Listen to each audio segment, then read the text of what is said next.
Halo saudara, apa kabar? Senang sekali saya Permatasari harap dapat hadir menemani Anda di program Polri Promoter. Saudara, Kepolisian Negara Republik Indonesia memiliki fungsi dan peranan dalam pemeliharaan keamanan, penegak hukum, perlindungan, serta memberikan pelayanan kepada masyarakat. Kepolisian Indonesia juga senantiasa menggelorakan semangat kejuangan dalam mengisi kemerdekaan Republik Indonesia melalui kerja nyata pada bidang pengabdian kepada bangsa dan negara. Lantas seperti apa kerja nyata dan komitmen Polri dalam mengisi kemerdekaan? Kita akan bahas selengkapnya dalam program Polri Promoter.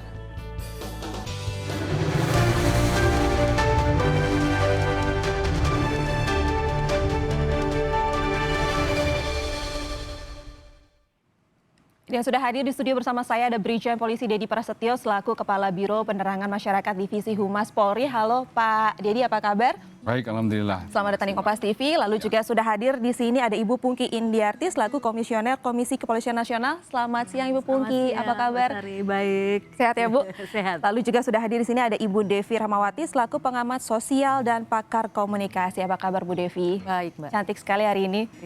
Tapi Pak Dedi ganteng sendiri di sini. Oke, tapi sebelum kita memulai perbincangan ini saya ingin mengucapkan selamat ulang tahun dulu untuk Polri. Ya, terima kasih. Dirgahayu Polri ke-73, jaya terus makin jaya. Amin, amin. Bersama rakyat Polri kuat.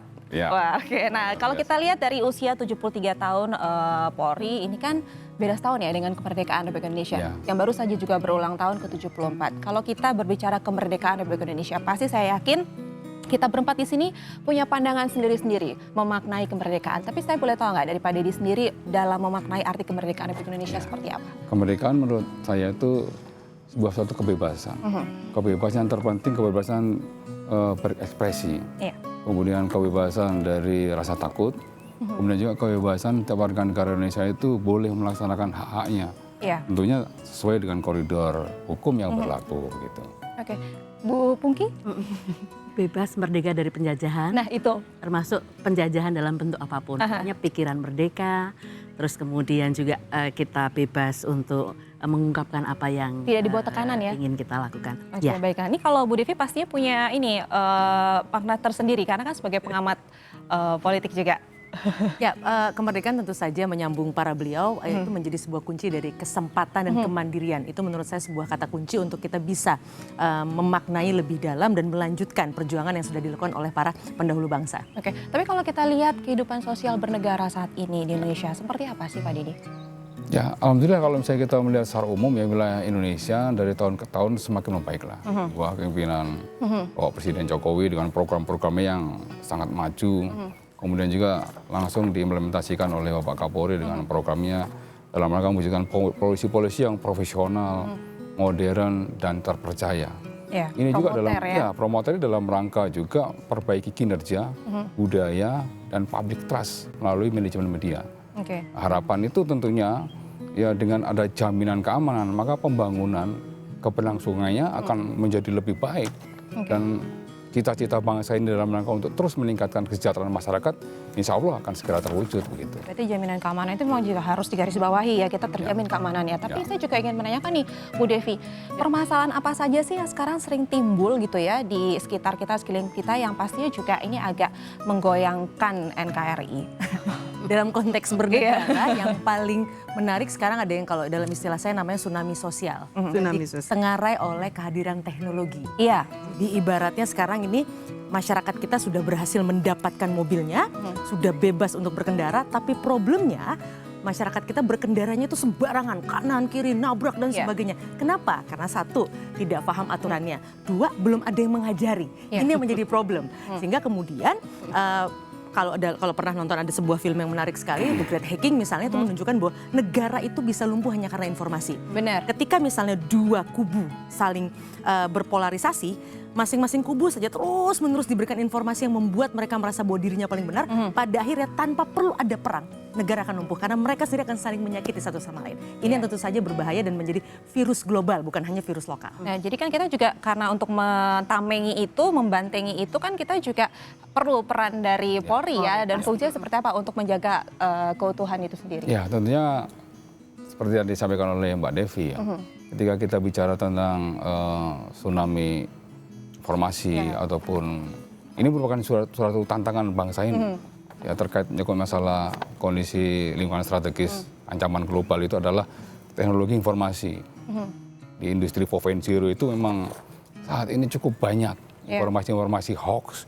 Pengalaman kita penanganan kasus kerusuhan 2122 Mei itu karena hoax. Kemudian juga yang terbaru terkait menyangkut masalah kerusuhan yang terjadi di Papua. Sama, awalnya dari berita hoax. Kalau Mbak ketahui juga sampai dengan dari tanggal 14 Agustus sampai dengan tanggal 1 September kemarin sudah ada 52.000 konten hoax yang memprovokasi masyarakat untuk melakukan tindakan-tindakan anarkis. Sudah ada hampir 2.000 lebih akun-akun yang menyebarkan dan menyemburkan berita-berita hoax tersebut. Itu yang membahayakan persatuan dan kesatuan bangsa. Dan itu pasti gerak cepat dong untuk menindak itu berita-berita hoax itu. Ya tentunya Polri dalam ini tidak bisa bekerja sendiri. Kita bekerjasama dengan stakeholder terkait seperti Kemenminfo, Badan Cyber dan Sandi Negara, dan juga komunitas masyarakat. Ya, demikian juga media-media mainstream kita butuhkan dalam rangka untuk bisa memberikan edukasi kepada masyarakat. Ya untuk tidak mudah percaya terhadap konten-konten dari sebuah sumber yang tidak bisa diklarifikasi dan dikonfirmasi. Ya, terkait menyangkut masalah konten yang disebarkan, informasi yang disebarkan di media sosial itu. Gitu. Ya, tapi benar ya Bung Puki, kalau kita berbicara teknologi kita tidak bisa berbicara stop gitu aja. Karena kan kalau cyber dan lain-lain informasi berbau-bau teknologi itu kan masuk begitu cepat, lalu juga bisa menghancurkan juga begitu cepat. Jadi apakah memang sudah bisa dikatakan apa yang dilakukan Polri ini dalam menindak tegas berita-berita hoax tersebut untuk menjaga kesatuan itu sudah dirasa tepat? Ya. Iya, memang benar bahwa bangsa kita ini bangsa yang plural, berbineka. Seharusnya itu menjadi kekayaan kita. Nah, akan tetapi karena perkembangan zaman ini nggak hanya di Indonesia, tetapi juga hampir di seluruh dunia mengalami goncangan seperti itu, yang Ibu Devi sebut sebagai tsunami sosial. Nah, di sini Polri sudah berperan dengan sangat baik. Ada divisi cyber di situ dan divisi cyber memang ya Pak ya, setiap hari kebanjiran hal-hal yang mesti harus di screening, dilihat dan kemudian dilihat apakah ini hoax atau ini memang benar. Nah, saya memang berharap sebetulnya kalau kita menggantungkan pada polisi, kasihan polisi ya. Maka masyarakat sendiri juga harus punya kesadaran. Artinya mana yang memang layak untuk disebar, mana yang tidak. Dan ya kalau untuk negara yang sedang dalam masa demokratis pertumbuhan seperti ini, memang wajar ketika melihat masyarakat dulu dari kehidupan masa lalu bertani, bercocok tanam, kemudian industri dan sekarang ini teknologi. Kadang-kadang ada kejutan-kejutan budaya, tapi itu ketika sudah disadari bersama bahwa kalau hal-hal yang disampaikan ternyata baik dan benar, maka kita semua bisa menerima. Tapi kalau hal yang nggak benar, memang harus ada koreksi. Nah, koreksi tidak hanya dari polisi, tapi juga dari sekolah, dari lingkungan sosial dan sebagainya. Kementerian Informasi juga sudah menyampaikan berulang-ulang bersama-sama dengan kepolisian untuk hati-hati. Sebarkan berita itu mesti juga harus ngelihat konteksnya, jangan sampai salah. Kalau salah ada ancaman hukum yang menanti, seperti itu. Susah juga ya Bu Devi ya, kalau kita bicara hoax yang menyebar di sekitar kita, lalu juga kan banyak sekali kan kita tidak bisa mengontrol apa kabar yang masuk di kita seperti apa, lalu juga banyak juga mungkin ada sebagian orang yang bisa dibilang secara pendidikan dan lain-lainnya gitu ya. Mudah sekali untuk menyerang itu. Nah, kalau kita lihat di kelilingin kita di sosial ini, apa sih yang harus kita lakukan di sini gitu? Yang dasar saja untuk menangkal itu. Pertama memang frameworknya ada 3. Satu legal, kedua kultural, ketiga struktural. Legal tuh wajib, kenapa? Karena untuk membiasakan orang untuk apa? Ingat, hati-hati. Artinya jangan asal bicara, gunakan fakta dan sebagainya. Karena hanya masalah waktu ketika Anda menyakiti orang lain, memfitnah orang lain, sewaktu-waktu Anda pun akan mendapatkan perlakuan yang sama. Anda juga akan difitnah dan sebagainya. Kultural, dengan kegiatan seperti ini, media, sosialisasi dan sebagainya. Tapi ini semua tidak akan mampu membentuk imunitas dalam diri masyarakat kita. Masyarakat kita perlu divaksin lewat struktural, yaitu apa? Kurikulum. Dan itu harus dari sangat dini. Karena Norway, Finland misalnya sebagai salah satu contoh negara yang punya vaksinasi yang sangat baik untuk mencegah masyarakatnya bisa terpapar hoaks dari sejak dini, dan itu lini terdepannya justru apa? Guru-guru TK. Ya, benar. Bukan seperti saya universitas atau SMA dan sebagainya, tapi guru TK. Jadi dari kecil anak-anak sudah terbiasa untuk mempertanyakan, Pak iya ya, masa sih, bagaimana dan sebagainya. Jadi itu membangun sebuah kultur berpikir analitik yang kita memang karena kita adalah masyarakat pendongeng yang kemudian masuk ke dunia digital, itunya kelewatan, kelupa di belakang. Tapi mudah-mudahan sekarang sudah makin banyak yang sadar, ini akan terus disosialisasikan dan dilakukan, dan pemerintah sudah akan masuk ke dalam mata pelajaran informatika. Itu insya Allah katanya akan sudah dimasukkan sana. Jadi mudah-mudahan dengan begini Pak polisi, yang kalau kata ada seorang polisi dari Amerika mengatakan, Agus Vollmer, dia bilang, jadi polisi itu harus sebijaksana Sulaiman katanya, harus sekuat Daud, harus punya kepemimpinan seperti Musa, harus sekeren Avenger. Jadi orang tuh membayangkan yang namanya polisi itu Superman, Gundala tuh lewat lah, gitu kan. Jadi salah sedikit juga salah. Tapi kalau kenapa-napa rindu. Jadi ini yang memang saya sepakat dengan beliau, kita harus punya tanggung jawab bersama untuk menyelamatkan bangsa, bukan hanya pekerjaan teman-teman di kepolisian. Oke, dan baiklah, kalau kita bisa terhindar dari hoaks dan lain-lain, sudah pasti kan untuk menuju pembangunan nasional yang baik juga lebih lancar ya. Lalu seperti apa nih semangat Polri dalam mewujudkan tujuan pembangunan nasional? Kita akan bahas selain satu ini. Polri Promoter akan segera kembali.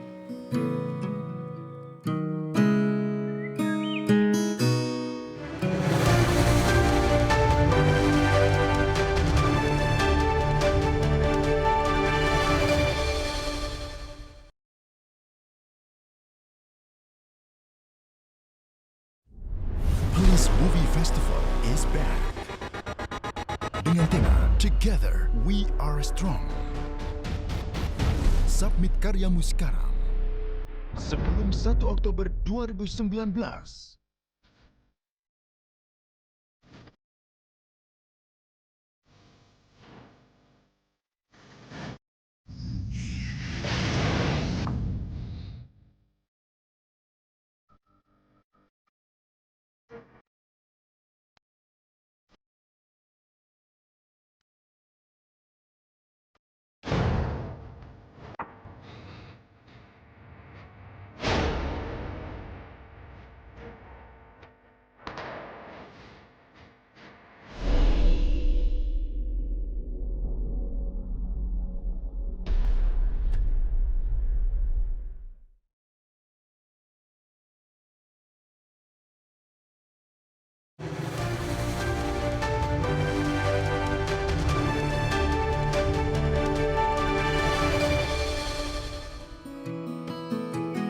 Ya, kembali di Polri Promoter, saya masih ditemani oleh Brigjen Polisi Dedi Prasetyo di sini, lalu juga ada Ibu Pungki Indarti dan juga Ibu Devi Rahmawati. Kita lanjutkan lagi nih terkait kemerdekaan gitu ya. Kalau kita bilang merdeka, pasti kita mau sesuatu yang baik-baik saja. Tadi sudah dibilang kita terhindar dari namanya hoax, kalau bisa semua keadaan jadi aman. Kalau misalnya sudah aman, sudah pasti tujuan pembangunan nasional akan tercapai dengan lancar gitu ya. Nah itu bagaimana peran Polri sebagai lembaga negara untuk menumbuhkan, mendorong kebersamaan masyarakat untuk sama-sama mengisi kemerdekaan sehingga tujuan pembangunan nasional dapat segera tercapai. Ya baik. Jadi kembali kepada tupoksi Polri. Ya sesuai dengan Undang-Undang 2 tahun 2002 diamanatkan bahwa tugas utama Polri adalah memelihara keamanan ketertiban masyarakat. Itu yang harus betul-betul dimaknai sebagai salah satu faktor utama penopang bagaimana pembangunan itu bisa betul-betul berjalan sesuai dengan pentahapan dan capaian yang dikehendaki oleh pemerintah. Ya, kemudian yang kedua juga Polri juga harus selalu ya sebagai garda terdepan di dalam supremasi hukum ini bagi aparat penegak hukum sesuai dengan apa yang telah disampaikan oleh Bapak Kapolri. Ya harus profesional, harus modern dan terpercaya. Dalam penegakan hukum tadi Mbak Devi sudah sedikit agak menyampaikan beberapa pendapat ahli yang ada di Amerika.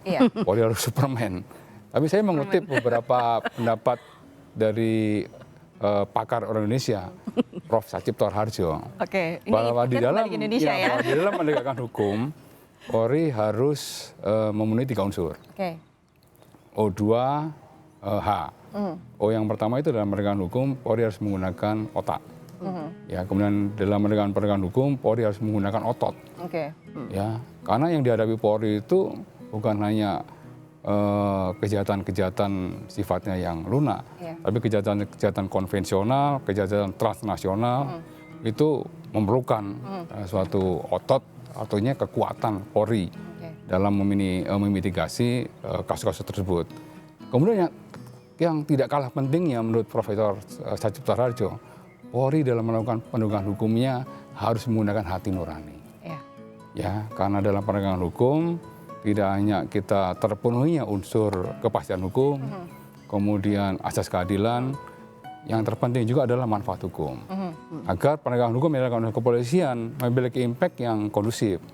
Bukan sebaliknya, polisi melakukan penegakan hukum, tapi justru impact-nya malah luas. Contoh misalnya ada kejadian pencurian sendal. Sendal itu meskipun dilaporkan oleh korban yang melaporkan, sendal nilainya mungkin cuma 10.000. Tapi kalau dipaksakan penegakan hukum dilakukan oleh kepolisian, yang meskipun upaya-upaya damai atau boleh dikatakan penyelesaian di luar pengadilan itu dilakukan oleh kepolisian mentok, maka mau tidak mau polisi harus melakukan penegakan hukum. Kita bisa melihat cost-nya, kerugian masyarakat cuma 10.000, tapi penanganan kasusnya yang ditangani oleh polisi satu kasus itu 5 juta. Belum besar. Sampai dengan JPU sekian juta, sampai dengan pengadilan sekian juta. Satu sendal bisa ditangani oleh kepolisian, kejaksaan maupun pengadilan bisa memerlukan biaya sampai 30 juta. Lebih mahal dari sendalnya? Iya, lebih mahal dari sendalnya.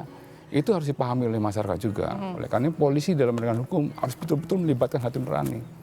Ya, tidak boleh hanya menggunakan otak dan otot saja. Lalu seperti apa strategi dan juga peran Polri kalau kita lihat kejahatan zaman sekarang sudah semakin kompleks gitu ya bentuknya. Nah, ini seperti apa strategi yang dilakukan Polri untuk menangani menegakkan hukum dari kejahatan-kejahatan yang semakin kompleks saat ini? Ya, jadi begini. Ini lebih dari sendal berarti, Pak. Polri ini sudah mengkategorikan 4 jenis kejahatan. Tentunya 4 jenis kejahatan treatmentnya berbeda-beda. Kejahatan-kejahatan konvensional seperti tadi disebutkan di sendal, street crime dan lain sebagainya. Kemudian kejahatan-kejahatan transnasional. Yang transnasional ini cukup berat proses penanganannya. Karena tidak hanya polisi sendiri, tapi melibatkan beberapa stakeholder terkait. Seperti kejahatan-kejahatan narkotika, kemudian kejahatan-kejahatan tentang terorisme, radikalisme. Yang kemudian yang ketiga adalah kejahatan yang memiliki implikasi terhadap kekayaan negara. Seperti kejahatan-kejahatan terkait menyangkut masalah sumber daya alam. Itu polisi juga tidak bisa sendiri. Kejahatan-kejahatan korupsi, itu Polri juga harus bersinergi dengan KPK, dengan penegak hukum lainnya. Kemudian yang keempat adalah kejahatan yang berimplikasi terhadap kontingensi. Seperti kerusuhan yang terjadi, sama. Ya, penyelesaian kasus-kasus terkait dengan masalah kerusuhan, polisi tidak sendiri. Polri harus melibatkan seluruh stakeholder terkait dan masyarakat langsung. Ya, harus dilibatkan dalam rangka resolusi konflik, biar kasus tersebut bisa boleh dikatakan tuntas ditangani.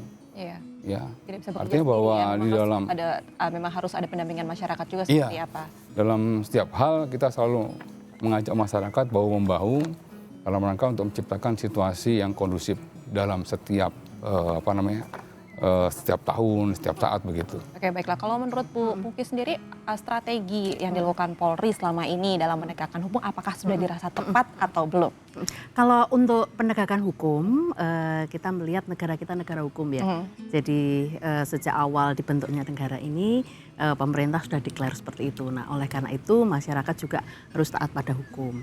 Nah, akan tetapi kadang-kadang ya banyak ya yang nggak taat hukum. Oleh karena itu memang butuh contoh kalau kita ini.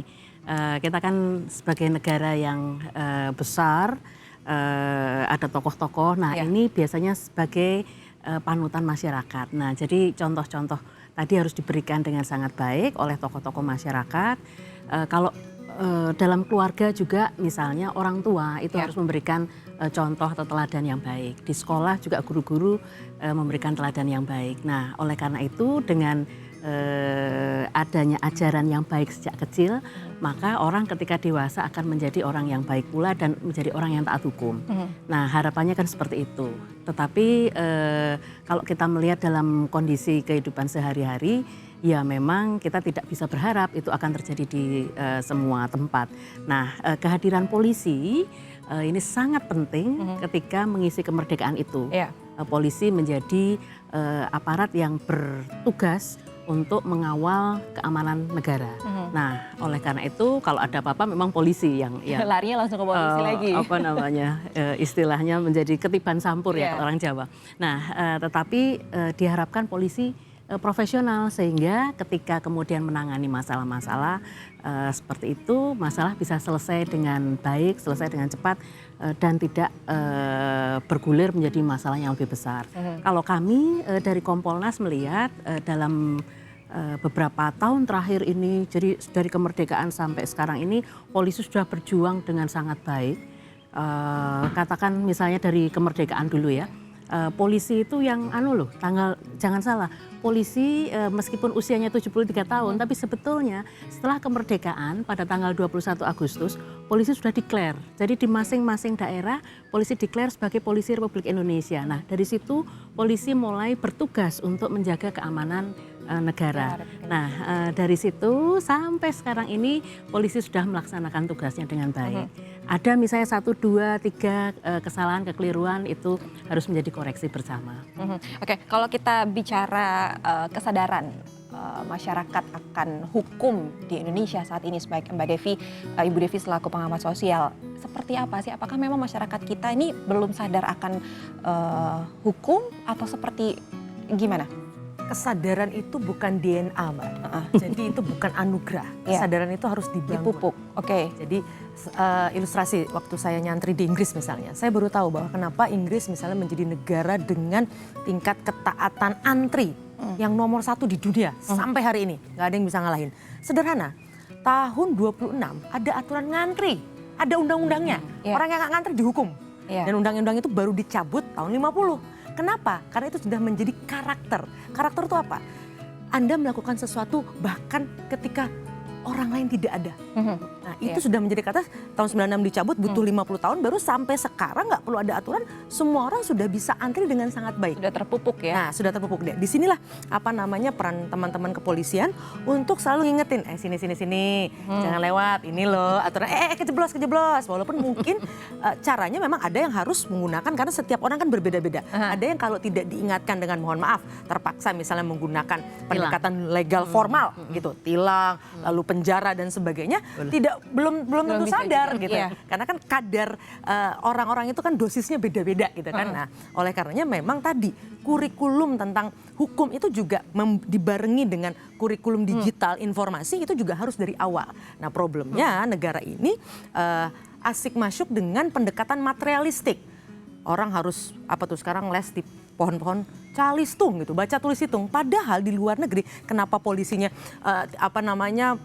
bisa cukup kalau Indonesia ini satu negaranya luas, tantangan dinamika masyarakatnya luar biasa gitu kan, patah kuku, diledekin orang, lapornya polisi, gitu kan, patah hati, lapor polisi juga, belum terorisme, belum narkoba dan sebagainya gitu kan. Di sana mereka cukup damai polisinya karena tadi masyarakatnya tingkat kepatuhannya sudah sangat tinggi. Nah itu sudah dari kecil, jadi dari kecil itu sudah diajarkan, ini hak Anda, ini hak orang lain. Nah itu kan akan membantu polisi untuk bisa menegakkan hukum karena masyarakat sudah ngerti, oke, aku nggak boleh, ini garis aku. Jadi pelajaran-pelajaran sampai SD itu saja yang diajarkan. Jadi yang sifatnya benar-benar membangun kualitas manusia, bukan sifatnya kuantitas. Anda bisa ngapal, Anda bisa bahasa A, B, C, D, E dan sebagainya. Nah, ini memang menjadi PR kita bersama dan alhamdulillah kan 5 tahun ke depan di bawah presiden yang sekarang alhamdulillah sudah mulai memfokuskan itu. Kalau kemarin infrastruktur, sekarang man structure. Jadi insya Allah sih mudah-mudahan kita udah menuju kembali kejayaan kita yang diimpikan selama ini. Oke, baiklah. Ini kan pasti tadi bilang kesadarannya kan mesti dipupuk sebenarnya dan kita nggak bisa instan. Lalu seperti apa menurut narasumber spesial saya yang hadir sini pendekatan ke masyarakatnya seperti apa sih gitu ya terkait dengan penegakan hukum biar kita cita-cita keutuhan bangsa ini bisa tercapai gitu. Tidak ada lagi yang namanya buyar-buyar di sana. Kita akan bahas setelah satu ini. Polri Promoter akan segera kembali.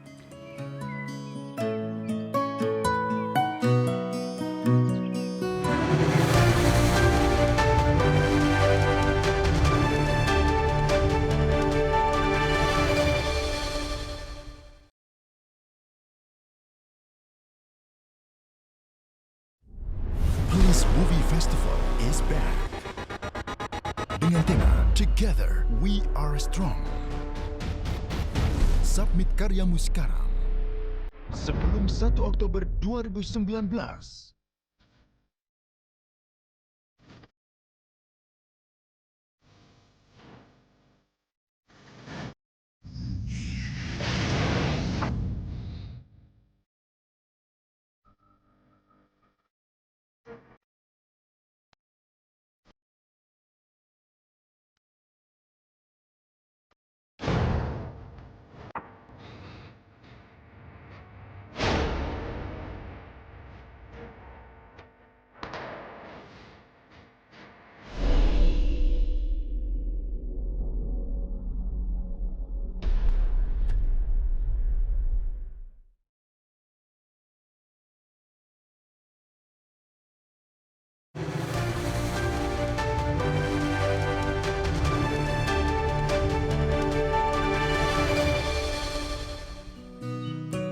Terima kasih Anda masih bersama kami di Polri Promoter. Kita lanjutkan lagi nih perbincangan. Tadi kan kalau kita mau membuat satu keutuhan bangsa, pastikan juga ada penegakan hukum yang kuat gitu. Dan itu perlu ada pendekatan masyarakat. Tadi juga Bu Devi mencontohkan di Inggris saja untuk bisa menanam daya antri itu butuh 50 tahun. Nah, Indonesia gimana gitu.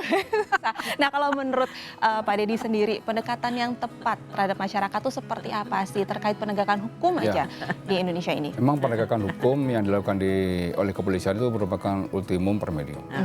Ada 2 tahapan yang ini justru sangat penting. Dan ini berlaku universal juga di kepolisian di seluruh dunia. Yang pertama adalah perlu langkah-langkah tindakan-tindakan preemptif. Ya, tindakan-tindakan preemptif itu dalam rangka untuk mengedukasi masyarakat. Ya, jadi hal-hal yang simpel aja. Ya, istilahnya dalam teori tapping point lah. Memulai mengajarkan anak-anak di usia dini itu hal yang sederhana tentang disiplin. Misalnya disiplin berlalu lintas. Ya mohon maaf, banyak orang tua ketika mengantarkan anak sekolah pakai helm. Orang tua pakai helm, anaknya enggak. Nah, Lawan arus. Mengajarkan ke orang tua pada saat mengantarkan sekolah, misalnya hal yang sederhana, ya seharusnya arusnya dari kanan ke kiri, tapi berlawan arus. Itu secara tidak langsung akan membuat memori dan budaya anak itu dalam kesadaran akan memunculkan nanti kalau misalnya dia dewasa dia bisa meniru orang tuanya. Nah, jadi memang dari keluarga gitu ya. Hal kejujuran itu kan dimulai dari usia dini. Hal disiplin itu dimulai dari usia dini. Makanya preemptif oleh kepolisian itu sangat dibutuhkan dalam rangka untuk membentuk karakter bangsa. Kemudian juga langkah-langkah preventif polisi dalam hal ini melakukan tindakan-tindakan penjaga. Jaga kalau misalnya ada yang salah, jangan melakukan pelanggaran. Ini Anda melawan arus lalin. Ini Anda tidak memakai helm. Ya karena ini untuk keselamatan diri Anda sendiri. Itu kita lakukan hal sederhana seperti itu kita lakukan, Pak. Penegakan hukum itu sebenarnya langkah yang terakhir ketika upaya-upaya secara maksimal tentang pencegahan, tentang himbauan-himbauan itu sudah dilakukan. Gitu, Mbak. Berarti untuk mengayomi masyarakat itu juga ada pendekatan ya Pak ya? Jadi tidak selalu lalu langsung dihukum gitu. Pendekatan hukum. Pendekatan hukum kita lakukan merupakan suatu hal yang utama. Waduh, penjara kita nggak cukup, Mbak. Betul, Mbak. Kemudian juga tidak efektif juga untuk mendidik masyarakat. Gitu, Mbak. Tapi kalau Bu Pungki sendiri, Bu Pungki seperti apa pendekatan yang tepat terhadap masyarakat terkait dengan penegakan hukum di kita? Tadi Pak Deddy sudah menyampaikan, jadi pendekatan hukum atau penegakan hukum ultimum remedium. Tapi sebetulnya yang lebih baik adalah pendekatan-pendekatan sosial kepada masyarakat misalnya.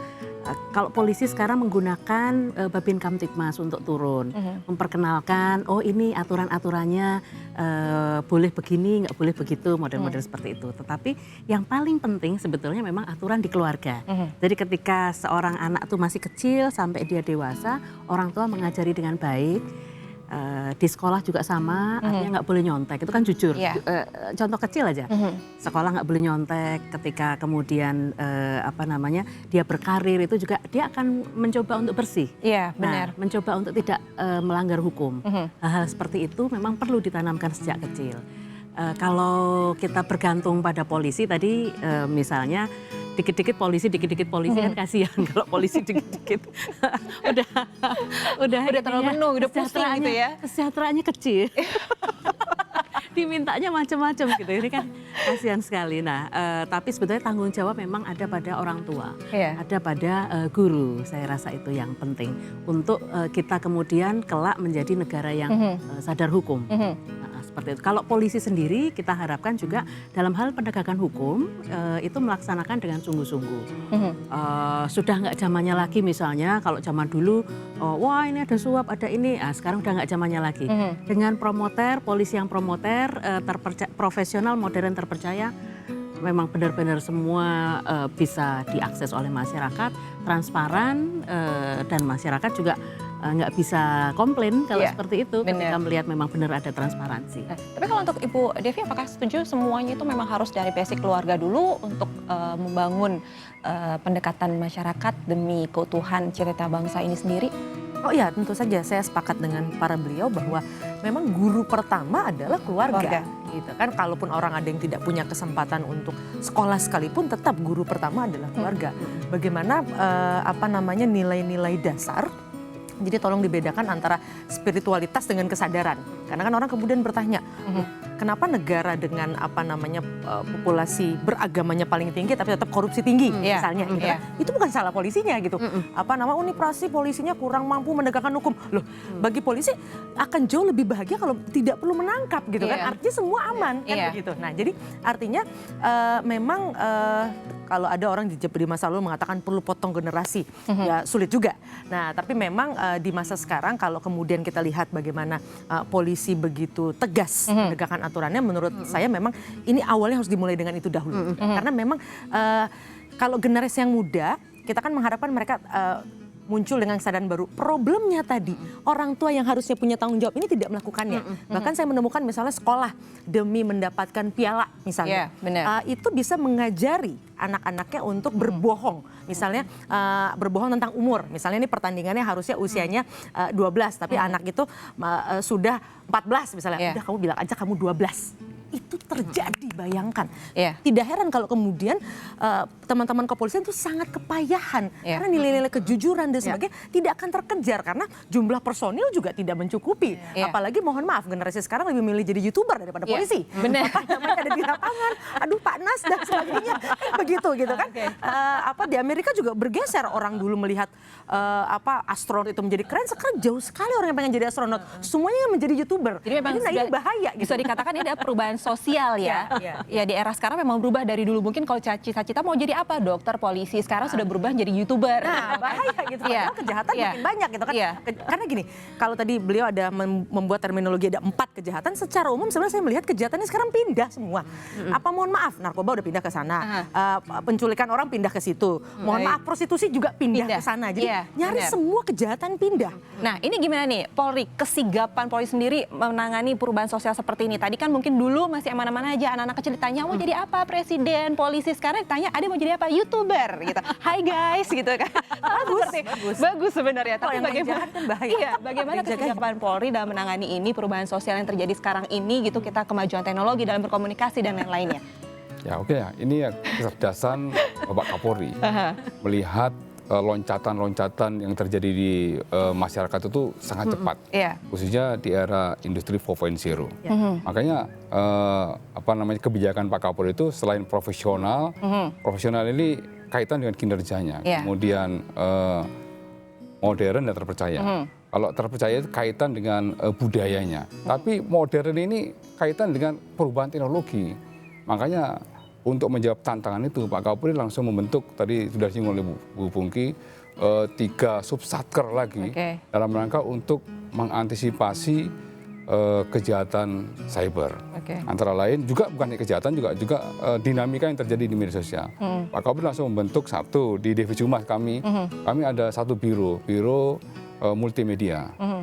Khusus menangani, kemudian membuat suatu literasi digital, kemudian juga memviralkan hal-hal positif. Ya. Kemudian ada satu biro lagi direktur di Barreskrim itu direktur cyber. Itu terkait menangani kasus-kasus kejahatan cyber yang kalau misalnya kita tangani saat ini, kejahatan cyber jauh lebih banyak dibanding kejahatan narkoba. Yang kemudian juga Pak Kapolri membentuk satu lagi subsatker lagi di Badan Intelijen Kepolisian, yaitu Direktur Keamanan Kamsus, Keamanan Khusus. Sama, ketiga direktorat atau subsatker tersebut untuk mencegah terjadinya lompatan terhadap kejahatan maupun bahayanya dunia cyber untuk mempengaruhi generasi-generasi milenial kita. Saya yakin pasti masih banyak nih tantangan-tantangan dari Polri di masa akan datang, lalu juga apa sih pekerjaan Polri yang masih harus dibenahi. Kita akan bahas lain satu ini, Polri Promoter akan segera kembali, jadi jangan kemana-mana, kami segera kembali.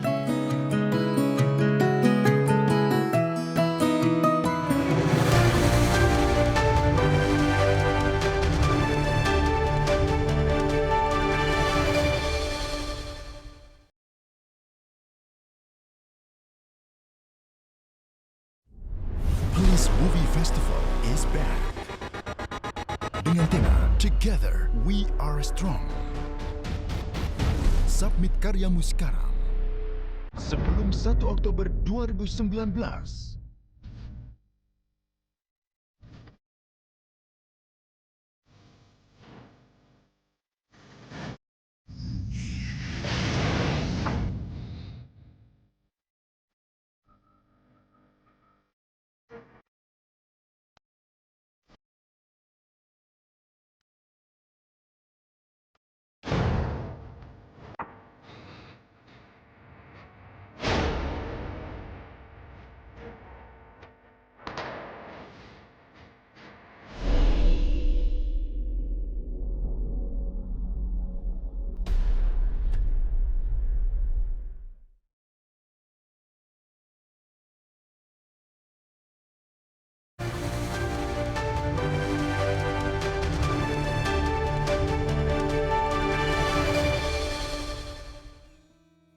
Kembali lagi bersama kami di Polri Promoter, masih bersama saya Permata Sari Harap dan juga saya masih ditemani narasumber saya, ada Brigjen Polisi Dedi Prasetyo, ada Ibu Pungki Indarti dan Ibu Devi Ramawati. Kita lanjutin lagi nih, tadi terkait tantangan-tantangan Polri di masa akan datang seperti apa sih? Tadi Bapak sudah menyebutkan generasi point sudah pasti teknologi tidak bisa kita batasi. Mungkin dari diri kita masing-masing saja yang membatasi seperti apa. Ini tantangan-tantangan Polri masa depan nanti seperti apa sih di masa akan datang di bayangan Pak Dedi sendiri? Ya betul, tantangan masa depan ya atau masa datang itu kita melihat bahwa tetap saat ini di era industri 4.0 itu bahwa tantangan dunia cyber itu merupakan suatu tantangan yang harus diselesaikan oleh bangsa ini.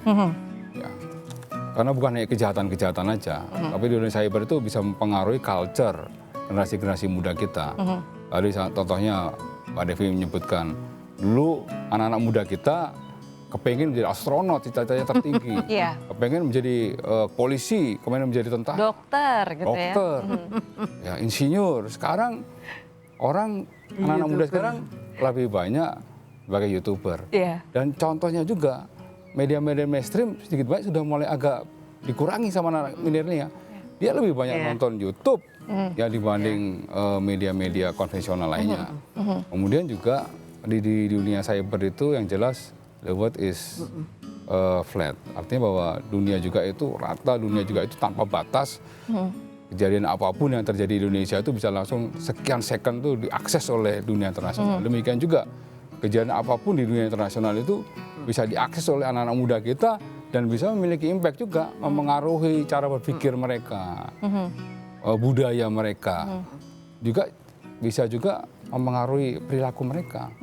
Ini cukup rawan juga, oleh karena Polri dengan menggunakan 3 subsatker itu dari cyber, kemudian dari multimedia, kemudian dari keamanan khusus, itu terus melakukan kegiatan-kegiatan patroli cyber bersama Kemeninfo dan Badan Cyber Satuan Negara, serta kita mengharapkan masyarakat. Karena boleh dikatakan saat ini pengguna internet aktif adalah 160 juta manusia Indonesia. Ya, dan sebagian besar pada usia-usia milenial. Iya, benar. Ya, oleh karenanya dengan melihat tantangan seperti itu, Polri tentunya lebih banyak melakukan pendekatan-pendekatan sifatnya literasi-literasi digital yang cerdas. Agar masyarakat juga tidak mudah terhasut, tidak mudah terpengaruh oleh jagat informasi yang ada di media sosial seperti itu. Berarti bisa dikatakan ya susah ya Mbak Devi ya sebagai pengamat sosial kalau kita bicara dari tadi tantangan-tantangan masa depan berhubungan dengan globalisasi itu susah, tapi kalau tadi ada 3 cyber, lalu ada multimedia dan keamanan khusus. Dan keamanan khusus ini kalau yang menjadi perhatian khusus itu yang mana ya Mbak sebagai tantangan masa depan untuk Polri? Kelangkaan.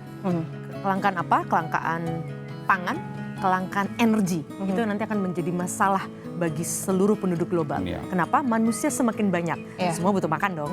Manusia makin banyak, semua butuh energi. Sedangkan sumber dayanya makin mengecil. Mohon maaf, ke depannya hidup anak-anak sekarang ini YouTuber akan makin susah sebenarnya ke depannya. Karena satu sama lain akan bersaing. Nah di sini teman-teman kepolisian itu tentu saja akan mendapatkan tantangan yang luar biasa. Karena semua orang akan berebut. Nah ini akan menjadi problem. Ditambah tadi persoalan kecerdasan. Dengan adanya internet, semua orang merasa dirinya paling pintar. Jadi tidak heran kalau kemudian merasa bahwa dirinya di atas hukum. Karena semua orang sekarang bisa berargumen. Dia merasa bahwa oh nggak bisa nih, saya tahu ini apa dan sebagainya. Jangankan tahu di atas hukum. Jadi dokter pun semua orang sekarang sudah menjadi dokternya sendiri. Meracik obat sendiri, ke apotek. Kayaknya sakit ini udah nggak perlu dokter. Ini kayaknya sakit online. Ini segala macam gitu. Padahal itu bahaya. Sesekali mungkin P3K lah ya gitu, tapi ke depannya soal hukum sok tahu, soal ini sok paling cerdas dan sebagainya, itu berbahaya. Nah ini kalau chaos ini terus terjadi, kecerdasan dan kelangkaan ini tidak dikelola, nah lagi-lagi ujung tombak terdepan tentu saja teman-teman kepolisian. Dan sudah pasti bukannya masuk mendahului Tuhan, mereka nggak akan sanggup. Jadi harus kitanya bersama-sama teman-teman kepolisian untuk bisa memastikan bahwa generasi kita ke depan tidak akan melakukan hal tersebut, paling tidak dalam konteks Indonesia. Kalau perlu kita menjadi negara yang tangannya di atas. Negara lain chaos, kita yang memberikan tadi suplai pangan, suplai energi, membantu keamanan dan sebagainya seperti itu. Kalau menurut Bu Pungki sendiri apa yang harus menjadi perhatian khusus untuk Polri? Ini globalisasi sehingga internasional menjadi dekat. Segala sesuatunya dekat. Termasuk juga kejahatan itu bisa dengan cepat gitu ada di sini. Nah kaitannya dengan banyaknya tenaga kerja asing, tenaga kerja kita yang ada di luar negeri itu juga jadi masalah. Nah sementara pendidikan di Indonesia itu juga masih belum bisa mencukupi, belum bisa menjangkau ke arah kemajuan ke depan. Nah oleh karena itu hal-hal yang tadi terpotong-potong ada loop-loopnya di sini, ini juga harus menjadi pengetahuan bagi polisi. Sehingga ketika mengatasi masalah-masalah seperti itu, polisi bisa bertindak dengan cepat, sigap, dan tegas. Nah, kalau untuk saat ini ketika generasi-generasi milenial seperti ini, polisi juga sudah mulai menggunakan modernitas. Artinya misalnya ada e-tilang, terus kemudian nanti kalau untuk kaitannya dengan kasus-kasus ya Pak ya, mereka bisa melihat sendiri kasusnya, prosesnya udah sampai apa. Jadi polisi nggak perlu lagi kirim misalnya SP2HP, cukup ngelihat di websitenya Reskrimum misalnya. Nah hal seperti itu kemudian kalau yang sekarang ini SKCK juga udah mulai bisa dibuat kemana-mana, untuk SIM juga sudah bisa dibuat kemana-mana. Nah ini jadi hal yang memudahkan para generasi muda, tetapi juga bisa menunjukkan ini polisi memang canggih, modern, dan juga profesional, terpercaya. Nah dengan peralatan-peralatan yang semakin modern itu diharapkan ke depan ketika akan ada bahaya-bahaya yang tadi mengancam, maka polisi sudah siap. Bergerak cepat gitu ya dengan banyak teknologi. Tapi apakah teknologi itu juga kalau menurut dari Pak Dedi sendiri gitu dengan tadi ada e-tilang dan segala lain semua elektronik itu memang sudah diterima di masyarakat dengan baik nggak sih Pak? Ya, antusias sekali masyarakat. Artinya bahwa dengan polisi yang modern tadi, pendekatan yang kita gunakan adalah pendekatan-pendekatan kekinian, yaitu pendekatan-pendekatan dengan pola-pola pendekatan digital. Artinya bahwa pelayanan kepolisian itu tidak harus hadir sosok seorang anggota polisi. Jadi masyarakat bisa terlayani dimanapun masyarakat berada dan dimanapun masyarakat membutuhkan.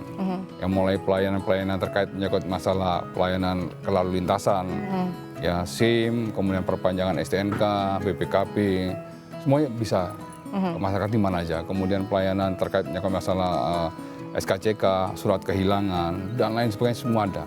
Termasuk apabila masyarakat membutuhkan sewaktu-waktu terkait menyangkut masalah quick response polisi, ada aplikasi-aplikasi panic button. Masyarakat bisa membutuhkan, di mana kehadiran polisi bisa juga sangat cepat memberikan pelayanan kepada masyarakat. Artinya bahwa semaksimal mungkin dari seluruh Polres, Polda, sudah memiliki basic pelayanan yang berbasis teknologi informasi. Oke, kalau dengan pelayanan sudah segitunya bagusnya, lalu juga dalam penanganan penegakan hukum juga dari segitu segitu cepat dan tepatnya. Berarti kan kalau misalnya ada apa-apa berarti salahnya di kita ya, di masyarakatnya ya, dalam penerimaannya ya nggak sih? Bener nggak? Kita akan bahas satu ini ya. Jangan kemana-mana, Polri Promoter akan segera kembali.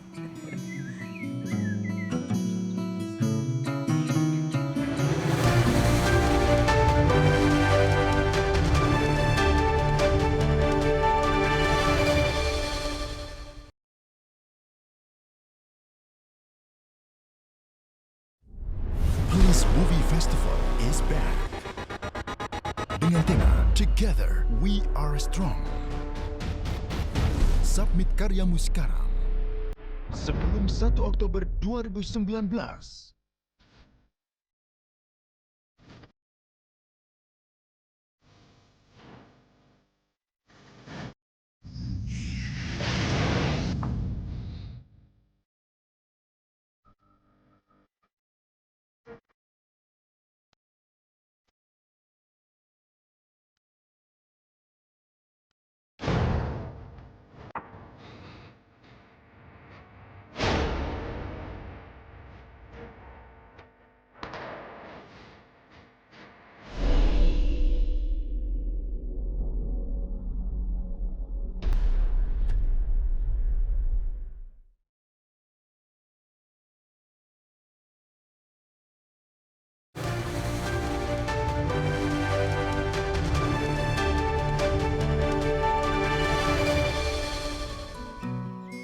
Ya, terima kasih Anda masih bersama kami di Polri Promoter. Kita lanjutin lagi nih. Ini asik ya kalau kita bahas kayak gini. Tadi juga Polri sudah menjelaskan ada pendekatan ke masyarakat dalam pelayanan masyarakat. Jadi semuanya sudah elektronik. Kalau kita lihat kan siapa sih sekarang yang nggak paham akan teknologi gitu ya. Semua udah gadget dan lain-lain. Tadi juga ada e-tilang dan kita juga tahu ya di lampu merah pada saat penilangan juga sudah ada yang namanya kita bilang tuh kayak lampu bisa digital ya, digital pemberitahuan ini Anda salah tapi tetap aja masyarakatnya nggak sadar akan itu gitu loh. Berarti yang salah di kitanya dong, Mbak. Iya kan? Iya ya. Jadi persoalan teknologi ini benar-benar sebenarnya menjadi jalan pintas nantinya untuk membentuk budaya. Kenapa begini? Ketika tadi lampu-lampu, memang karena teknologi belum sempurna, kalau industri sudah sempurna saya yakin masyarakat mau tidak mau akhirnya tertib.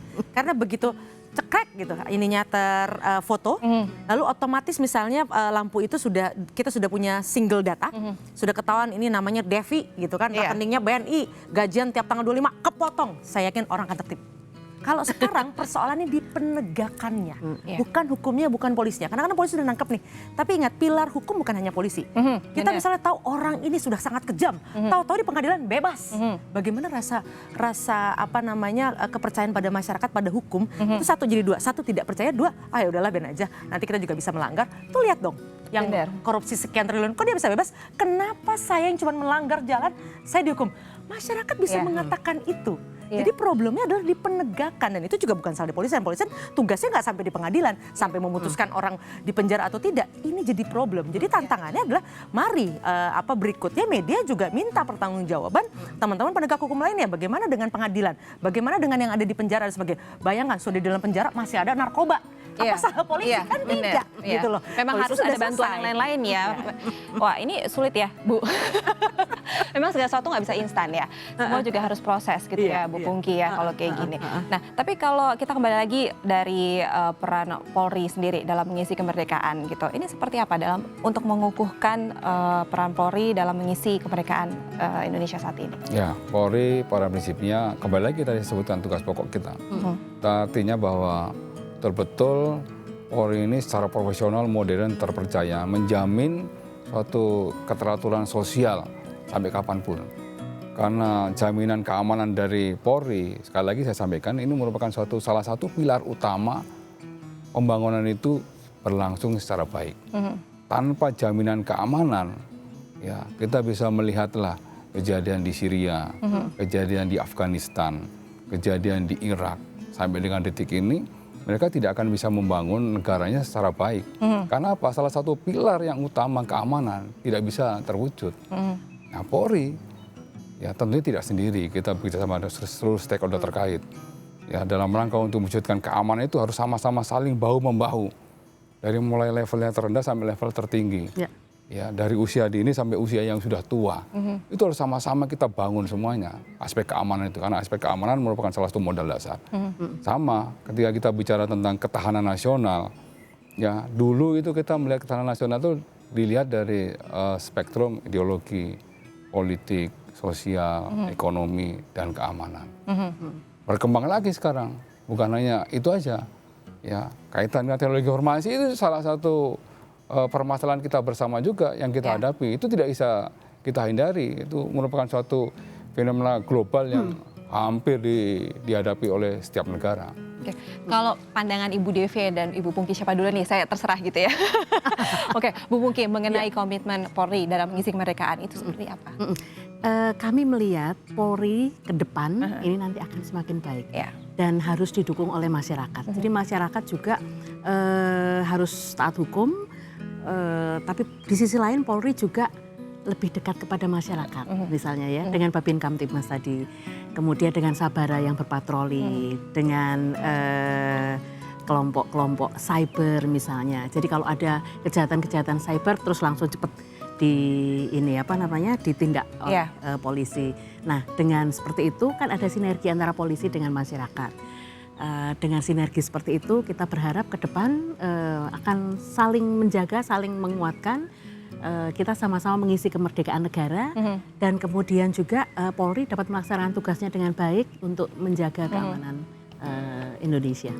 Bu Devi, ya udah gak sabar soalnya mau jawab seperti apa terkait komitmen Polri mengisi kemerdekaan. Ya, kita bisa lihat kalau dari yang paling sederhana kan harus berbasis data, ya. Kalau selalu tiap tahun ada saja lembaga yang mengeluarkan mana sih lembaga pemerintah yang dianggap tidak dipercaya. Kita lihat dari tahun ke tahun grafiknya justru Polri semakin mampu meningkatkan kepercayaan masyarakat. Karena artinya apa? Polri bekerja. Pada prinsipnya masyarakat sudah mulai merasakan bahwa apa yang dilakukan Polri dalam hal ini dan polisi-polisi yang ada di lapangan itu experience-nya sudah terasa bahwa aku kalau ada apa-apa saya merasa aman. Terus walaupun mungkin ada beberapa oknum, tapi kalau kita lihat bagaimana polisi juga sudah sangat serius menangani perbaikan internal, transformasi internal. Yang lagi-lagi itu akhirnya terbukti, terukur. Jadi bukan kata pengamat, bukan kata siapa, tapi ada angka yang menunjukkan bahwa reputasinya juga semakin baik. Nah, ini mudah-mudahan akan bisa terus dipertahankan. Nah, memang tantangannya adalah bagaimana teman-teman kepolisian, kata polisi, gue lagi gitu kan. Nah, bantu ingatkan lembaga-lembaga lain gitu untuk bisa juga sama-sama dan teman-teman kepolisian bisa membagi success story-nya. Kok bisa Anda kemudian bisa mencapai reputasi yang baik nih sekarang. Sedangkan ada, saya nggak perlu sebut lembaganya kan, yang terus dinilai sebagai lembaga paling buruk di antara lembaga-lembaga negara lainnya misalnya. Nah, ini bisa terus dibagi agar apa? Lagi-lagi agar tidak lagi membebankan Polri. Karena kalau Polri sendirian, yang lain yang menjadi mohon maaf, jadi sumber masalah itu tidak selesai, lagi-lagi nanti bermuaranya akan ke teman-teman polisian. Jadi ya hilirnya ke polisi. Iya, lagi-lagi hilirnya ke polisi. Lagi-lagi polisi, padahal polisi udah, wah saya sudah melakukan sebenarnya, tapi kenapa baliknya ke saya lagi? Lalu sekarang saya, karena waktu kita sudah mau habis gitu, langsung saja nih Bu Devi, ajakan persuasif masyarakat untuk mengisi kemerdekaan supaya terwujud cita-cita bangsa yang utuh ini. Ya, tentu saja kita manusia tentu paling lama hidup mungkin 100 tahun. Tapi tentu kita ingin negeri ini ada lebih dari ribuan tahun. Karena kita ingin apa yang ada dalam diri kita, dalam darah kita akan terus ada, mengalir dan bernafas di negeri yang penuh dengan cinta kasih ini. Mari sama-sama kita memperbaiki diri, lalu juga terus berbuat baik agar kita semua merasa damai bersama teman-teman kepolisian. Amin. Bu Pungki, ajakan persuasif masyarakatnya? Kita bersama-sama untuk patuh pada hukum, taat hukum, dan kita bersama-sama mendukung Polri. Jika ada hal-hal yang kurang, polisi bisa diajak bicara. Polisi sekarang selalu menerima dialog dengan baik. Iya. Nah, oleh karena itu kita bersama-sama mengisi kemerdekaan, membangun Indonesia yang lebih baik. Tapi saya masih penasaran Bu Devi, apa sih sebenarnya yang salah gitu dari kita? Tadi kan juga dibilang polisi kena hulunya gitu ya. Kalau Kena hilir. kena hilirnya gitu, kena hilirnya selalu beda seperti dulu gitu. Kalau dulu kan mungkin kalau kita hadapkan polisi kita takut gitu ya. Kalau sekarang tuh kayaknya oh ya sudah gitu, cuman gitu. Apa sih sebenarnya yang membuat masyarakat kurang bukan kurang simpati ya, tapi sedikit Itu tadi turun. teknologi. Karena gini, ketika sekarang orang menerima melihat model. Sekarang dengan teknologi kan segala berita itu dihitungnya sudah detik, bahkan nano detik itu bisa cepat kita terima. Begitu kita lihat, ada yang melanggar nih, aman. Besok begini aja gitu kan. Terus nih begini aja caranya. Nah, jadi model-model tadi yang saya bilang dalam konteks kecerdasan yang sesat. Jadi kecerdasan bukan digunakan untuk berproduksi, Anda bikin apa toko online misalnya, lalu jadi Anda punya banyak karyawan, tapi tidak, justru untuk mengakali hukum, untuk apa namanya mencari kesenangan untuk kepentingan pribadi. Di situ problemnya. Jadi ketika orang yang menggunakan teknologi tidak memiliki hati sebagaimana kepolisian, tentu itu akan seperti pisau yang malah digunakan untuk kejahatan, bukan untuk kebaikan, menghasilkan makanan yang menghasilkan banyak uang misalnya. Nah, sudah dapat jawaban. Jadi langsung Pak Dedi langsung dari Polri-nya langsung kita seperti apa untuk harapan ke depannya dari masyarakat juga, dan ajakan masyarakat supaya dalam mengisi kemerdekaan untuk menjadikan keutuhan Indonesia ini. Ya, tentunya kita melihat bahwa Indonesia ini negara besar. Ya. Indonesia ini negara memiliki multi etnis dan sangat kompleks permasalahan. Oleh karenanya pesan saya kepada seluruh masyarakat, terus kita memupuk kebinekaan, memupuk toleransi, dan memupuk persatuan dan kesatuan bangsa. Ini penting dalam rangka untuk keberlangsungan bangsa ini untuk hidup sekian ribu tahun lagi. Ya, tentunya kita juga selalu mengedepankan menciptakan suatu karakter bangsa ini. Ya, karakter bangsa ini yang betul-betul saling toleransi, kemudian bangsa ini memiliki semangat juang yang pantang menyerah, yang memiliki sifat dan sikap-sikap militansi untuk memajukan bangsa ini dalam segala aspek kehidupan. Baiklah, jadi upaya komitmen Polri dalam mengisi kemerdekaan memang sudah dilakukan oleh Polri. Semoga ini juga dapat membuat negara Indonesia semakin damai, aman, dan sejahtera. Terima kasih Pak Dedi, terima kasih Bu Pungki, terima kasih Mbak Devi sudah hadir di Polri Promoter. Akhir kata saya Permatasari Harap pamit undur diri. Terima kasih atas kebersamaannya. Sampai